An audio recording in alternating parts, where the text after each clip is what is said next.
امین رحم کرنے والے وہ والذی، اللہ وہ ذات ہے جس نے تم کو زندگی بخشی ہے پھر تم کو موت دیتا ہے اور پھر تم کو زندہ کرے گا، بے شک انسان لکفور لازمن بہت ہی ناشکرا ہے۔ دو موتوں کا اور دو زندگیوں کا یہاں پر ذکر ہو رہا ہے۔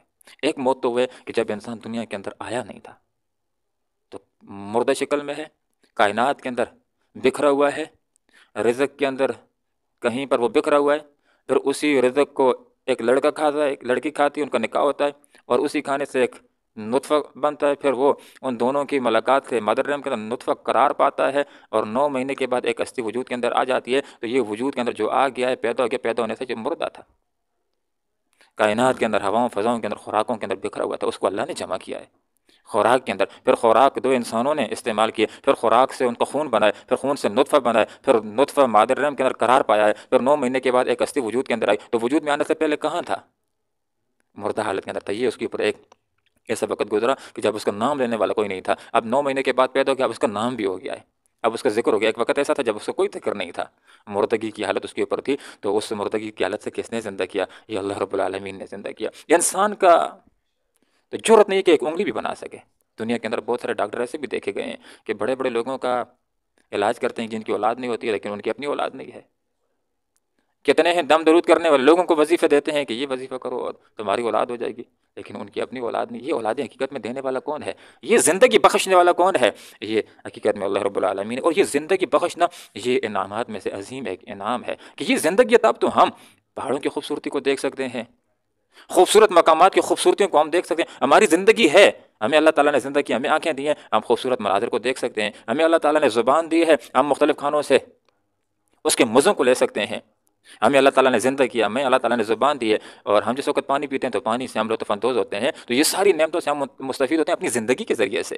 تو یہ زندگی کس نے بخشی ہے؟ یہ اللہ رب العالمین نے ہمیں زندگی عطا کی ہے۔ تو اللہ رب العالمین کا ہمیں اس کے اوپر شکر ادا کرنا چاہیے۔ الذی خلق الموت والحیات لیبلوکم ایکم احسن عملا۔ اللہ وہ ذات ہے کہ جس نے زندگی کو پیدا کیا، جس نے موت کو پیدا کیا۔ کس لیے پیدا کیا ہے؟ نعوذ باللہ، بے مقصد نہیں، تاکہ دیکھے کہ تم میں سے کون احسن عمل، کون بہترین عمل کرنے والا ہے، کون اچھے عمل کرنے والا ہے۔ تو اللہ رب العالمین نے زندگی کو پیدا کیا، موت کو پیدا کیا، انسان کو زندگی دی ہے تاکہ اللہ تعالیٰ دیکھنا چاہتا ہے کہ کون اچھے اعمال کرے گا، کون نیک اعمال کرنے والا ہے۔ ثم یمیتکم، یہ بھی بڑی پیاری بات سمجھا دی۔ اس کے مطابق ذہن بن جائے تو انسان کی زندگی میں انقلاب آ جائے گا۔ قرآن کے مطابق دیکھیں، حیات ہماری ہو گئی ہے، اللہ نے ہمیں زندگی دی ہے، اب ہمیں اس لفظ کے اوپر عقیدہ رکھ لینا چاہیے۔ ثم یمیتکم، آ گئے، مرنا ہے بس۔ اس لفظ میں اللہ تعالیٰ نے بتلا دیا ہمیشہ کے لیے نہیں آئے ہو، الہی نے ایک وقت تک کے لیے، اور وہ وقت ہمیں شریعت نے بتلا دیا ہے زندگی کا اگلا لمحہ بھی ہو سکتا ہے۔ نہ بوڑھا ہونا ضروری ہے، نہ بیمار ہونا ضروری ہے، نہ ایکسیڈنٹ ضروری ہے، بس ایک وقت کا پورا ہونا ضروری ہے۔ بس یہ ذہن بنا لو، کل نفس ذائقۃ الموت، ہر انسان نے موت کے پیالے کو پینا ہے۔ جب اس کے مطابق ذہن سازی ہو جاتی ہے تو گھر کے اندر بڑی بڑی موتیں آ جاتی ہیں، تو انسان کے لیے اس کو جھیلنا آسان ہوتا ہے، صبر کرنا آسان ہوتا ہے، اس لیے کہ پہلے سے ذہن بنا ہوتا ہے کہ یہ ہماری اولادیں اللہ کی امانت ہیں، ہم بھی اللہ رب العالمین کی امانتیں جائیں گے۔ ثم یمیتکم، پھر تمہیں موت دے گا۔ اور یہ موت یہ بھی نعمت ہے۔ ایک انسان تھوڑا سا اندازہ کریں کہ جو بہت زیادہ بوڑھا ہو گیا ہے، کمزور ہو گیا ہے، اور اس کی جان صرف سینے کے اندر باہر نہیں آ رہی، تو کتنی اذیت کے اندر ہوتا ہے۔ انسان کو موت کا مل جانا اور قبر کے اندر اس کا پردہ ہو جانا، یہ بھی حقیقت میں انعامات میں سے انعام ہے۔ ثم یمیتکم، پھر تم کو موت دے گا۔ آپ صلی اللہ علیہ وسلم نے کیا پیارا ارشاد فرمایا، فرمایا تحفۃ المؤمن الموت، موت تو بندے مومن کا تحفہ ہوتا ہے کہ اس موت کے ذریعے سے دنیا کی پریشانیوں سے جان چھوٹ جاتی ہے اور موت کے دروازے سے گزر کر کے اپنی جنت کو پہنچ جاتا ہے۔ یہ جنت اللہ کی نعمت ہے اور اللہ رب العالمین کا دیدار یہ اللہ کی نعمت ہے، اور یہ موت کے بعد ہی ملے گا، تو موت کا مل جانا یہ بھی نعمت ہے۔ آپ صلی اللہ علیہ وسلم نے ارشاد فرمایا، حدیث کا مفہوم ہے، لوگوں قبر کو مٹی کا ڈھیر نہ سمجھو، اللہ کے باغوں میں سے ایک باغ، جنت کے باغوں میں سے ایک باغ، یا جہنم کے گھڑوں میں سے ایک گھڑا ہے۔ اللہ رب العالمین نے تم کو زندگی بخشی، ثم یمیتکم، پھر تم کو موت دے گا۔ تو میں نے بھی ذہن بنانا ہے، آپ نے بھی ذہن بنانا ہے کہ ایک دن ایسا آئے گا کہ ہماری زندگی ختم ہو جائے گی، اور یہ کل بھی آ سکتا ہے۔ آپ صلی اللہ علیہ وسلم نے تو مسئلہ سمجھا دیا ہے کہ لوگوں، حدیث کا مفہوم ہے، لوگوں صبح کر لو تو صبح کر لو تو شام کا انتظار نہ کرو، شام کر لو تو صبح کا انتظار نہ کرو۔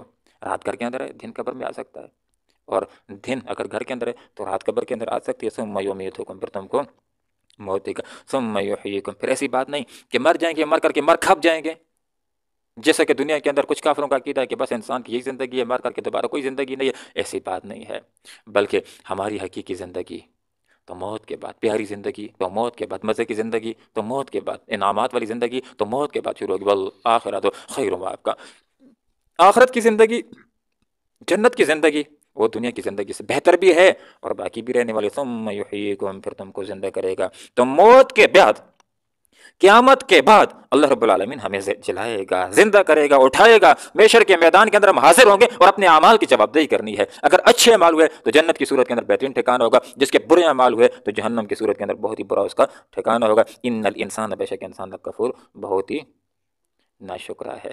تو اکثر انسان ایسے ہیں کہ جو ناشکر ہیں، وگرنہ اللہ تعالیٰ نے زندگی دی ہے، اللہ تعالیٰ نے نعمتیں دی ہیں، تو چاہیے کہ اللہ تعالیٰ کا شکر ادا کرے، اور اللہ تعالیٰ کا بہترین شکر یہ کہ انسان ایمان لائے اور اللہ رب العالمین کی بندگی کرے۔ حدیث بیان کر کے اپنی بات ختم کرتا ہوں۔ آپ صلی اللہ علیہ وسلم تہجد فرما رہے تھے اور بہت لمبا قیام کیا، پاؤں مبارک سوج گئے۔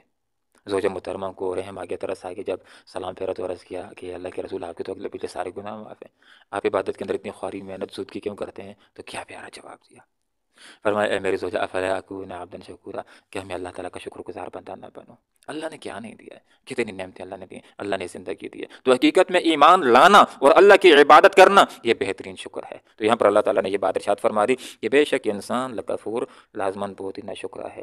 دیکھیں اس وقت دنیا کی آبادی تقریباً 7 ارب ہے، اس میں سے صرف 2.25 ارب شکر گزار ہیں جو مسلمان ہیں، اور باقی جو کافر ہے وہ سارے کے سارے ناشکرے ہیں۔ اللہ رب العالمین سے دعا کرتے ہیں کہ اللہ تعالیٰ قرآن و سنت کو سیکھنے کی، سمجھنے کی اور اخلاص کے ساتھ عمل کرنے کی توفیق عطا فرمائے۔ آمین۔ وآخر دعوانا الحمد للہ رب العالمین۔